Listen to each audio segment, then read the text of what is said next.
Hi everybody, it's Jennifer with Genealogy Technology here, and today I'm going to talk about how and why your ancestors are lying to you. Now, first of all, please don't get all bent out of shape because I'm denouncing your bloodline. A lot of times your family members either unknowingly entered an incorrect fact into the historical record, or they felt like they were very justified in maybe telling an untruth on a record. And so today's video is going to talk about how and why that happened.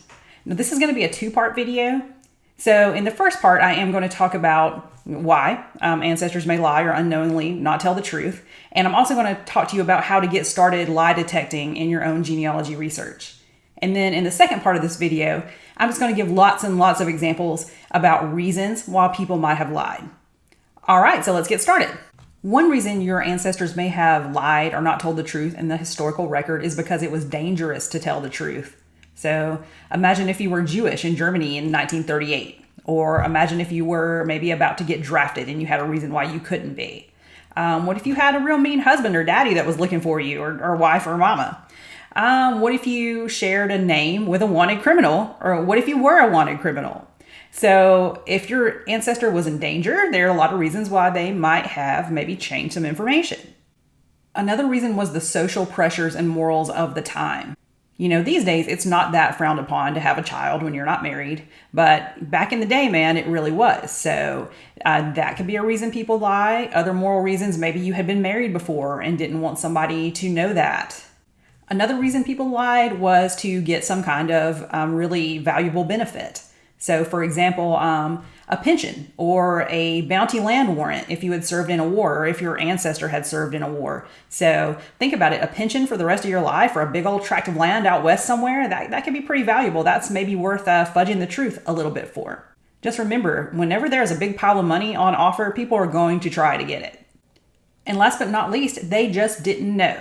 So this is a really common one. You have to, when you look at records, ask yourself, would this person have known this information? So, for example, do you remember being born? Of course not. None of us do. We know where and when we were born because somebody has told us, or maybe we've seen our birth certificate. But back in the day, before birth certificates, maybe somebody had moved away, they just don't know. So here's an example. Say a census taker comes up to the house, he talks to the wife of the family, and she says, yeah, I've known my husband all my life. He was born right here in, so-and-so county, Texas. Well, it turns out her husband's 10 years older than her, and when he was 2, he moved here from Virginia.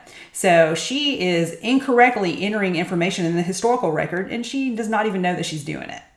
Another common case of unreliable informants is a child or other family member entering information on a death certificate.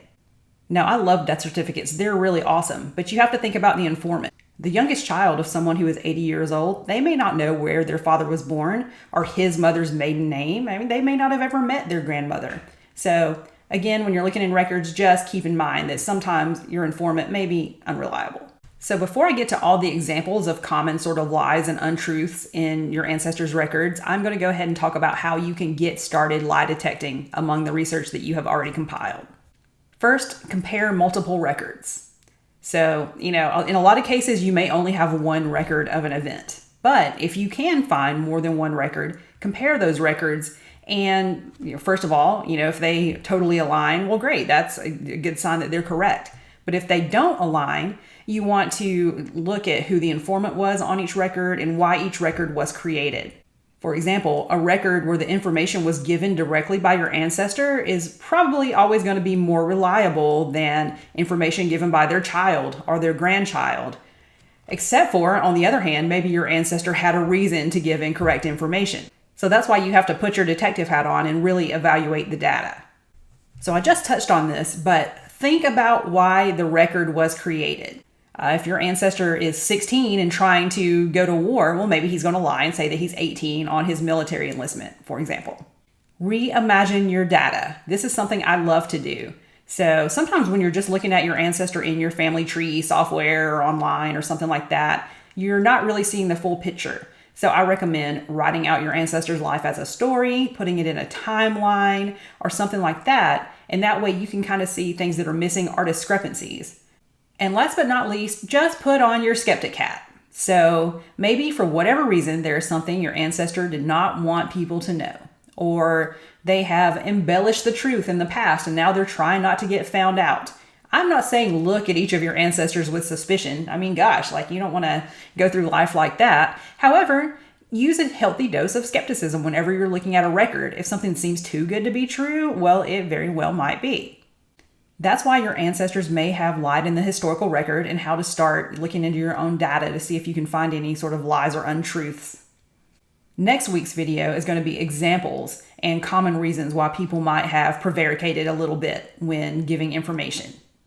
Thanks so much for watching. This has been Jennifer with genealogytechnology.com. I really hope you will like this video and subscribe below. Subscribers help me make more videos. Thanks so much.